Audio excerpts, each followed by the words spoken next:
Systems. We have the pleasure of having Gary Latham from Pratt Miller joining us today. Before we start, we're going to run through a little bit of an introduction to 3D Systems and some of the products we offer, and we'll get started with that now.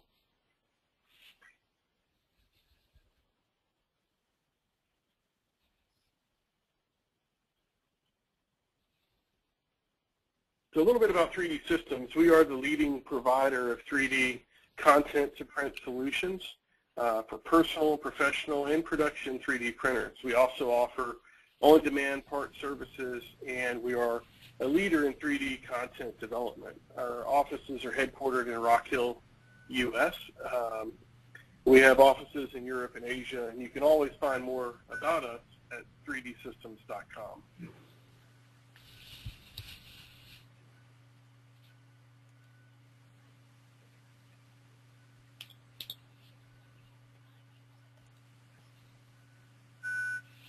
As you can see on the screen, we have a very comprehensive printer portfolio on the personal printer side, starting as low as $1,300, and a very comprehensive professional printer lineup that embodies several different technologies and print engines. 3D Systems offers, without a doubt, the most comprehensive printer portfolio in the market.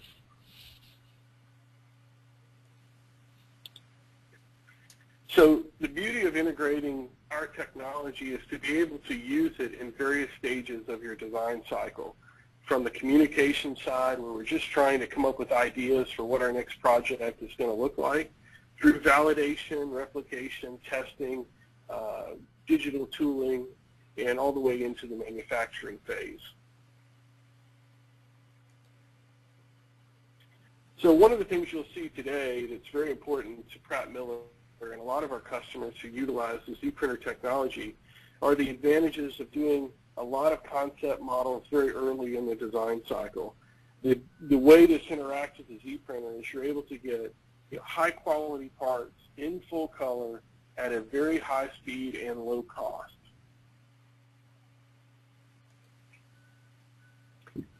On our ProJet printers, especially the 3500 series, we have the ability to create verification models where we can actually validate the integrity of our CAD geometry to make sure that as we design an assembly and it fits on the screen in CAD, that it's going to fit before you go to manufacturing or create molds for plastic injection. Here you're seeing some examples of some excellent ways to test functionality, fit assembly, and get hands-on feedback from the designs. Pre-production is another area where the ZPrinters and the ProJet series can really help. Short-run tooling, being able to actually test the design in native materials like silicone or plastic by the use of quick-run tooling on our technology is a huge advantage for our customers.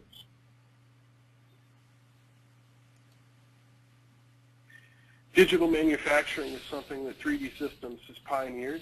And with our wax-based systems for rapid casting technologies, we can really revolutionize the speed and accuracy in which you can receive metal parts today. Okay. With that, I want to turn it over to Gary Latham, the design manager for Pratt Miller Engineering, a highly successful company that does some very exciting things with our technology. And I think you'll be very impressed by what you see. So at this point, I'll turn it over to Gary and let him run the slideshow and tell you all about how they use the ZPrinter technology at Pratt Miller. Thank you, John. I'd like to take this opportunity to thank everyone for joining us today. It's been quite an adventure having the ZPrinter in our hands. We've done some pretty interesting pieces with it, and we've developed some ideas for some composites molding carbon fiber and fiberglass type molded parts that we're using the ZPrinter, which is kind of unique, I believe. So we'll explore, show some of that technology and how we're utilizing the ZPrinter for something maybe outside its norm a bit.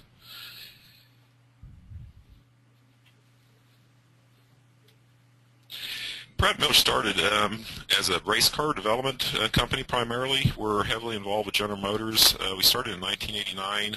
We do a lot of cutting-edge engineering, low-volume manufacturing, mostly for military and automotive applications. We're privately owned. We have about 250 people on our team now. Roughly 140 of those are engineers. Our primary office is in New Hudson, Michigan. We have an office in Mooresville, North Carolina, which primarily does high-end Department of Defense work, missile simulation, that type of work, and also supports the GM NASCAR teams out of that office. And then we have a smaller operation in Washington, D.C. and Huntsville, Alabama. I thought sometimes the best way to get into demonstrating what Pratt Miller does and some of the products we get involved with is probably a short video clip, so if everyone will allow me to show a quick brief video of some of the products Pratt Miller's designed and developed over the last few years. It kind of gives you a flavor and a feel for what we get involved with.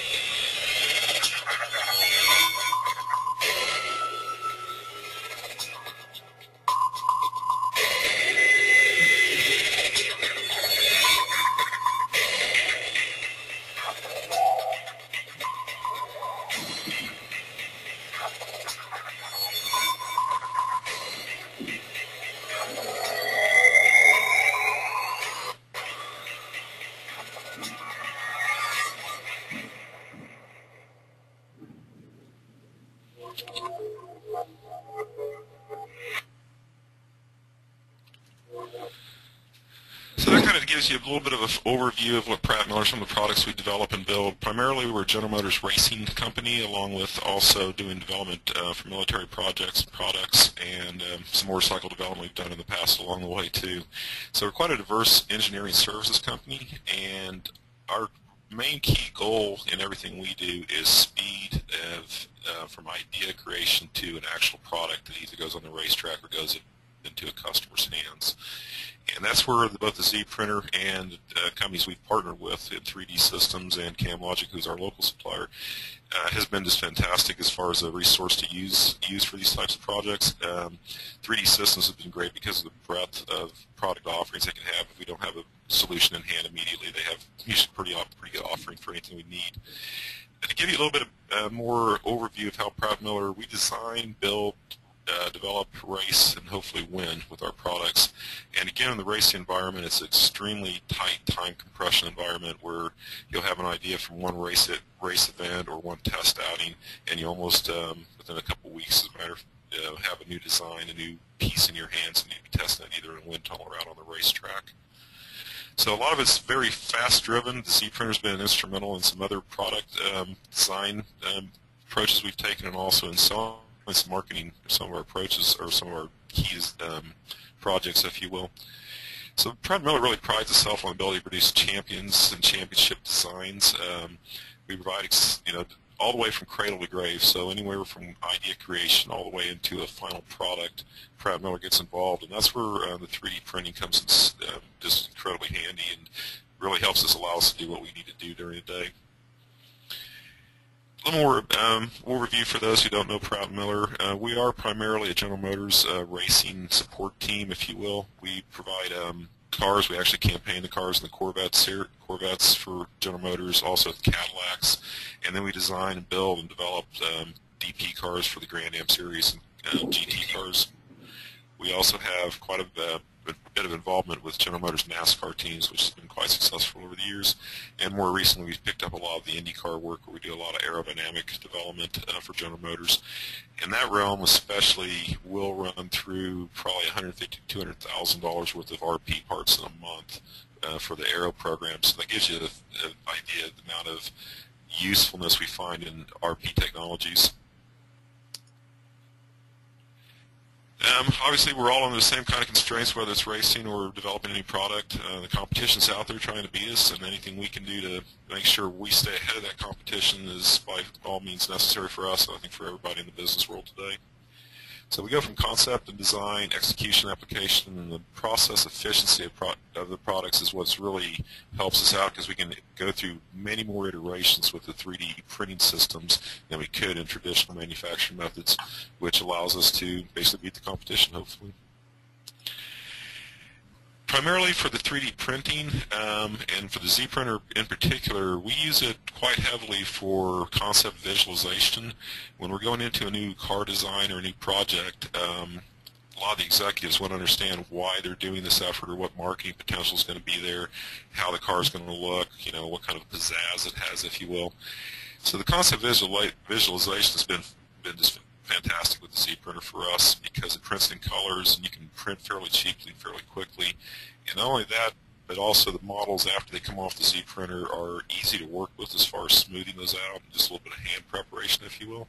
And from there you can basically clear coat it and have a nice presentation model for the a design, for a marketing team to go forward with, and hopefully win some more projects for us. The other area that we've got involved with on the ZPrinter that didn't immediately come to mind, but after we had it, we kind of started looking at some other alternative uses for it, and that was in the composite mold creation. We make quite a bit of carbon fiber and Kevlar parts for our race cars and for some of the military projects. And what we decided to discover is the ZPrinter actually lends itself quite well to making one-off prototype molds for those molded products, like a composite part. So we've done a couple different methods on that. One is just the mold creation, which is a standard traditional single-sided mold.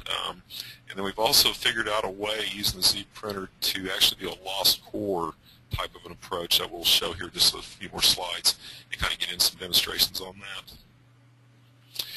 As I mentioned in the concept visualization, for example, some of our programs will run in the millions of dollars, and obviously before a customer jumps into that kind of an environment, he wants to understand, or she wants to understand, what they're getting for their money.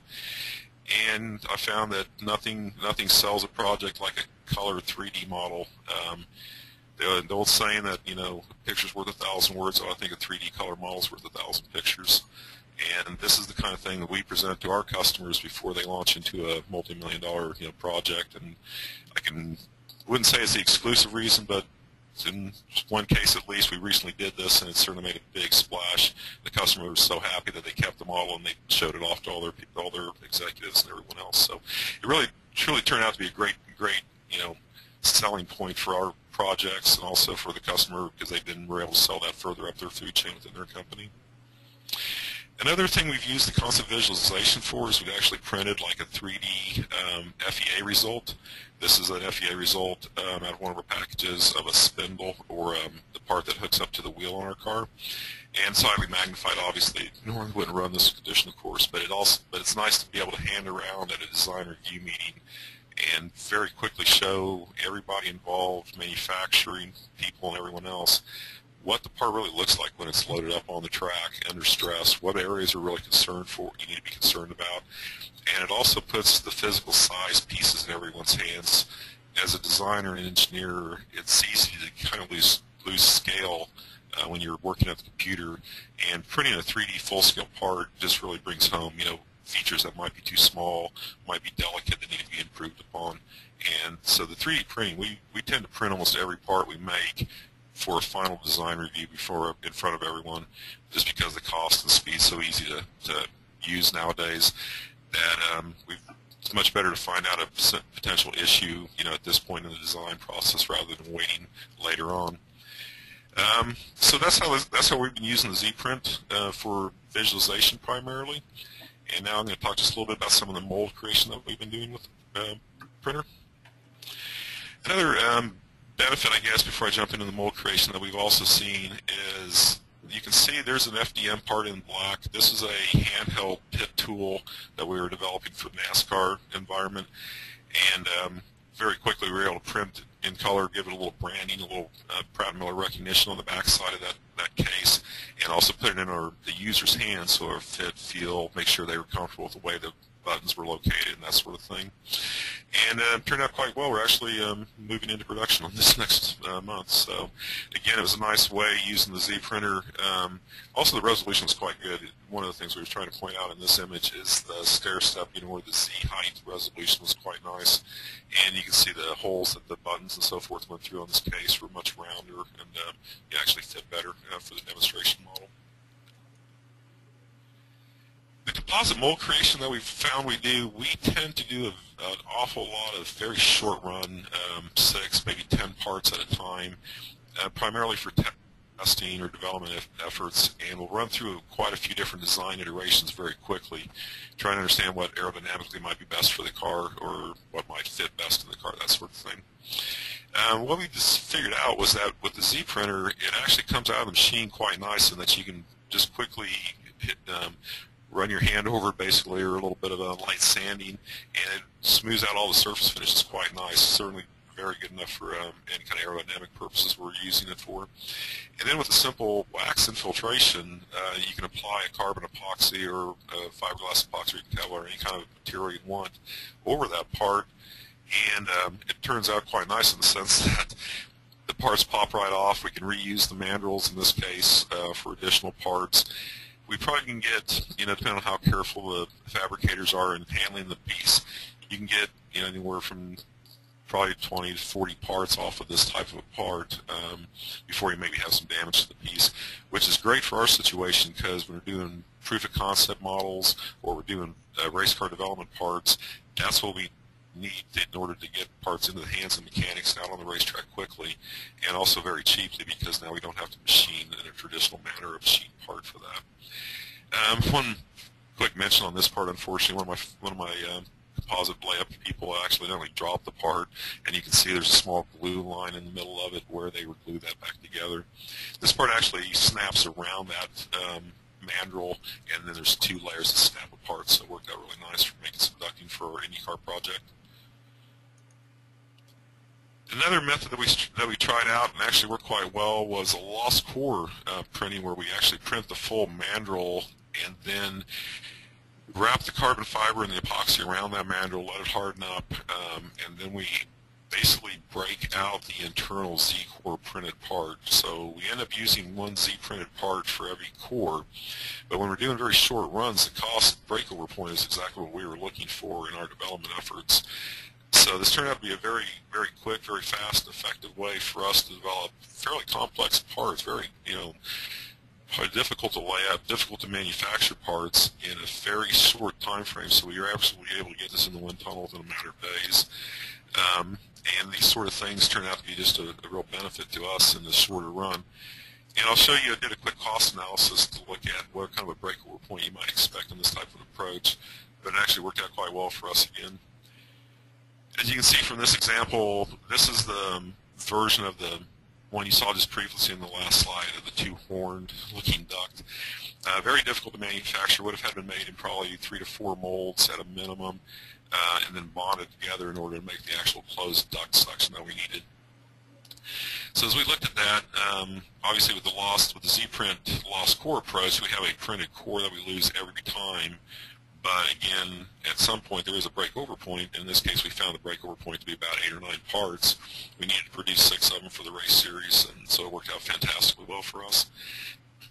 So these are the kind of situations we find ourselves in quite often, where we need to print a mold up for a very short-run project. And as you can see, machining the molds in a traditional CNC part with like a ren board or model board material is pretty expensive, and there's also the bonding and adhesive time and everything else that goes into the manufacture of that part. With the lost core, we can make the part in one single layup and then simply break the core out of the inside of it and wash everything off, and made a really nice internal smooth surface for the airflow to go over, and the parts worked out quite well for us. We actually went into production for the coming season with those parts. So we found some of the things that we can do with the ZPrinter just have been beyond what we expected initially when we purchased it. When we first initially got into the ZPrinter, we were looking at it primarily for concept visualization. Obviously, we were looking for demonstration models like we described earlier to go in front of our customers, and also for design review applications. And another nice thing that we haven't utilized a lot of, but I like to take advantage of whenever we can, is to do cross-section cutaway plots or prints of an assembly. It's very nice in order to do a color where each individual component is a different color, and it highlights exactly in front of everyone how the assembly goes together, how the assembly works. It helps everybody understand what's truly involved with it. Obviously, the composite mold creations turned out to be quite nice for us, even on bigger parts where where it's outside the envelope size of the ZPrint machine itself. We'll dovetail those individual parts together, bond those together, and then do a wax and filtration on that. And because of the nice, before you do the wax and filtration, the molds are quite easy to prepare for layup to smooth out to make sure they got good smooth surface finish so the quality of our carbon parts turns out good. And then obviously with the lost core ducting is kind of another unique approach to how we were able to utilize the ZPrinter. That was above and beyond what we initially thought we'd use it for, and it just turned out to be a great tool for us in that respect also. So obviously, as we have the ZPrinter, we've only had it for a short time, probably thinking 9 months time frame. Well, I'm sure we'll discover more uses for the printer. And I just want to mention one quick thing too. When we first started developing the lost core portion of that, I was able to talk to some of the technical people at 3D Systems, and they turned out to be fantastic and give me some recommendations on how to approach the lost core and how to get that core back out of the part after it's said and done. So not only has the machine itself turned out quite nice, this after-sales support was above and beyond what I was expecting or hoping for too. So all in all, it's turned out to be a great asset for our company. It helps us develop products faster. For the molded parts, obviously quite a bit quicker and cheaper for low-run projects that we get involved with. And then the concept visualization, I started to put a number on some ways, but I can speak to at least one project where I think it was maybe the tipping point in us getting that project, and the project was on the order of $15 million. So for a small investment and time getting the colored model put together and the decals on everything and then getting that printed, it was a big win for us on the other end of the equation, I guess. So I'd like to open it up now, I believe, to questions, and I'll let John kind of moderate that, I believe. Okay. Thank you, Gary. That was a fantastic presentation. We've got a few questions typed in, so we'll go through those. So please type in your questions now, and we'll try to get to those as many as possible. One of the questions I have is how much do these models actually cost? And on the ZPrinter, it's very, very cost effective. Our part cost is the lowest in the industry. It's typically between $3 and $4 a cubic inch for printing models on the ZPrinter. Another question I see is what CAD design software are you using at Pratt Miller?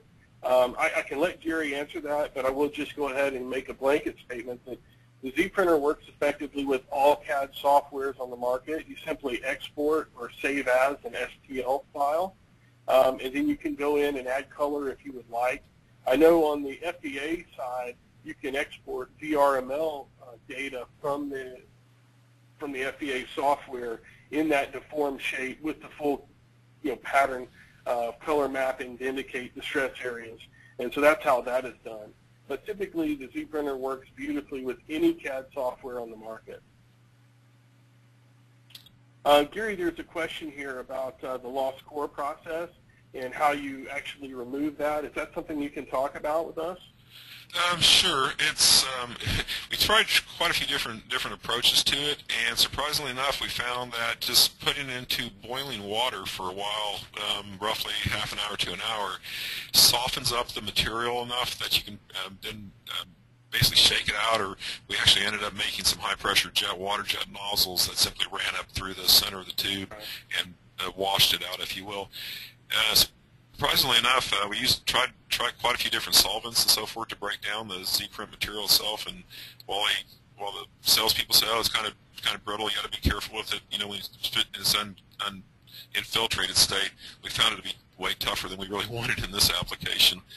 And so we tried quite a few different solvents. Nothing seemed to touch it. And at the end of the day, it found out that just simply hot water would leach in or infiltrate into the material well enough. And the hot water also basically boiled the wax back out of the material, so that the hot water would pull the wax out of it, allow it to go back to more of a powder state, and then it would soften it up to almost like a clay-like, kind of a clay-like state. So then we could run a high-pressure nozzle piece that we made up ourselves, just right up through the core ducting, and that blew out all the excess material. Took a little bit of development, but it worked out great in the end. Excellent, excellent. I have another question that said, why did you pick the ZPrinter over a process like FDM? Primarily we picked the ZPrinter because of the resolution that it gives, and then the colors. We'd used the ZPrinter as a service bureau before in the past and had demonstration models printed for our needs, and we got into enough of that need that we decided that the ZPrinter was a good purchase or a good need for our company. The models themselves, we print enough of these types of models and do enough hopeful sales calls in the sense that the ZPrinter had a pretty good ROI for us over that. And then the nice part about it is the post work is pretty quick and easy. It's not nearly as time consuming because of the FDM printers and other machines we looked at. There's a lot of you have to paint it, debody, and fill it with body primer basically, and fill everything up and get rid of all the stair stepping you get from the Z resolution. The ZPrinter helped us out a lot in that respect. In that Z resolution, the height resolution is quite nice and smooth, and then again you can almost just take like a piece of really fine sandpaper, run your hand over the top of the surface, and it knocks off any of the high spots and smooths everything out. So that once you spray it with a clear coat finish, it really pops. Looks great. Right. So I have a question here. What is the wax infusion process? And I'll answer that. Simply, the Z-printed parts are submerged in a warm paraffin wax, and that can be used to enhance color, to seal the surface, and give a little bit of a matte finish to our parts. Also, what materials are you printing with the Z-printer? The Z-printer uses a composite powder that's engineered and designed to produce high color models, and also to provide a medium which can be infiltrated with much stronger epoxy type materials to give the maximum strength that you can get out of the process. Also, the question is, what machine do you use, Gary? Which one of the Z-printers are you using today? I hate to say this, I'm actually drawing a blank. I think it's a 650. It's the 650, I believe. Yeah. Yeah, so the ZPrinter 650 is a very high performance machine. It actually will produce about 400,000 discrete colors, or about 90% of all the colors available in Photoshop. It has a large build area, 10 by 15 by 8, and is the fastest printer in the business. It can print a full platform of parts at 1.1 inches per hour. So there's not a whole lot that even comes close to the speed of the Z-printer. And that's a big play here, I would assume, for Gary, is speed, right? Oh, absolutely. We do have obviously several other machines in our building too, and it is by far the fastest one. I can crank out a full build pretty much almost like in a day and have it infiltrated. We actually did some demonstration parts and control arms that we printed with the customer's logo on the control arm that were then printed in one day, shipped out to SEMA in Las Vegas for the Specialty Equipment Manufacturers Association show, and our customer then put them on display in his booth the very next day. And it was a full control arm for like a late 60s Camaro, an aftermarket vehicle. So I think the display purposes, the speed with which it was built, helped us a bunch, because unfortunately we shipped the first one out, they got broken shipping, and we had a big drama. We had to print one the next day and ship it out. And I think I kicked it off one afternoon. The next morning it was ready, and we prepped it and shipped it later that next afternoon. Right, right. And I just want to reiterate, we're getting a lot of questions about other materials. And this is only one of the print engines that we offer at 3D Systems. We have 5 discrete print engines in this product line. So we can print directly in wax for those people looking to do metal casting or different types of applications, jewelry design and casting. We do have wax machines for those people asking about that. But the Z-printer is a composite material that's great for printing models very quickly in high resolution color with good resolution and the best in the business speed. Okay, just scrolling through the questions, so bear with me here. I'll make sure I get everyone's question that we can get to.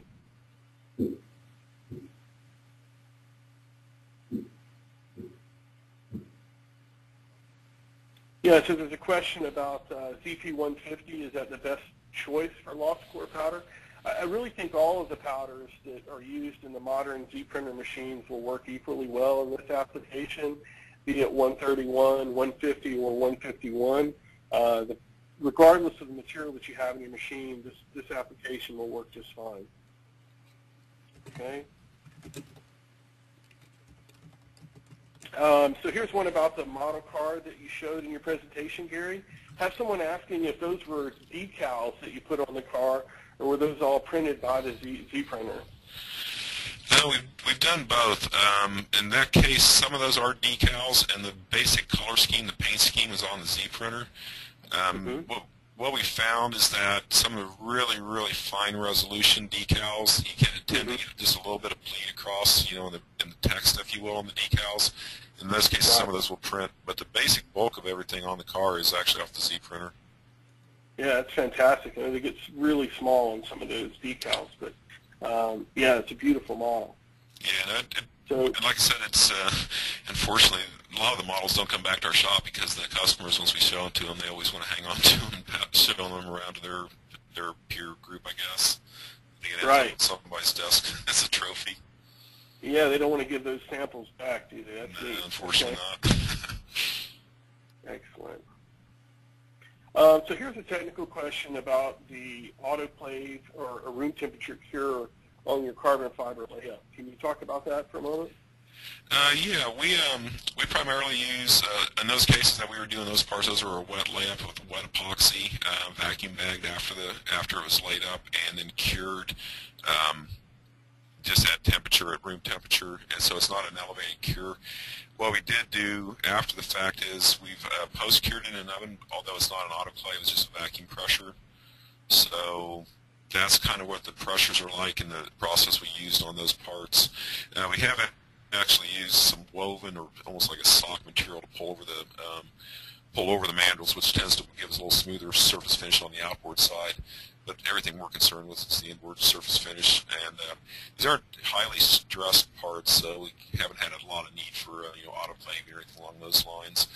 And the vacuum bagging tends to pull all the additional resin off of the parts pretty nicely because we will put a peel ply and a breather cloth or breather ply over that also.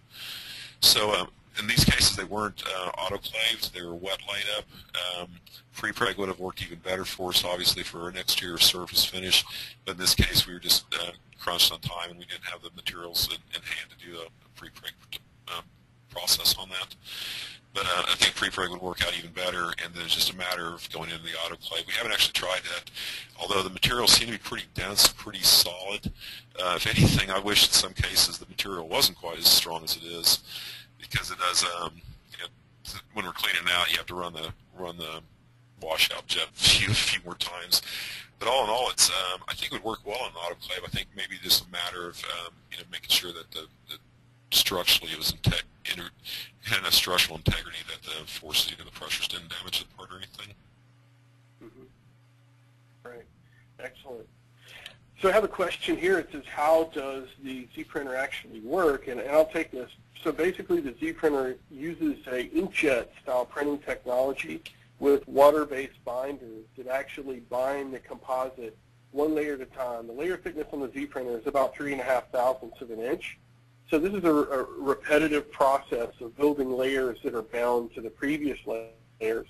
Once that's done, the automated system in the 650 will do a gross depowder, remove the powder which supports the part, and all of that's recycled. And all of this efficiency makes the ZPrinter the most cost-effective, highest-speed printer on the market. And you can see the results here by listening to Gary talk about what they've been able to do. Okay. Scrolling through, let's see if we have any more questions.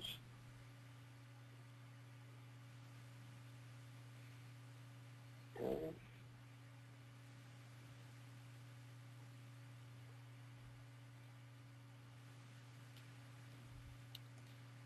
All right.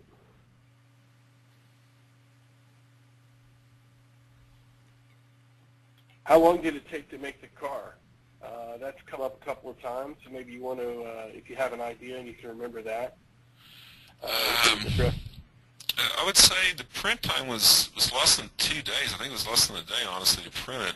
And then the prep time afterwards is what takes a little bit of time. It probably took us, I'm going to say we have an older gentleman that works in our composite shop who's into model cars. He does all our model prep. He probably spent 2 to 3 days, clear coating it, prepping everything out. But he's also pretty meticulous too. It could have been done a little quicker. But he does a great job on it.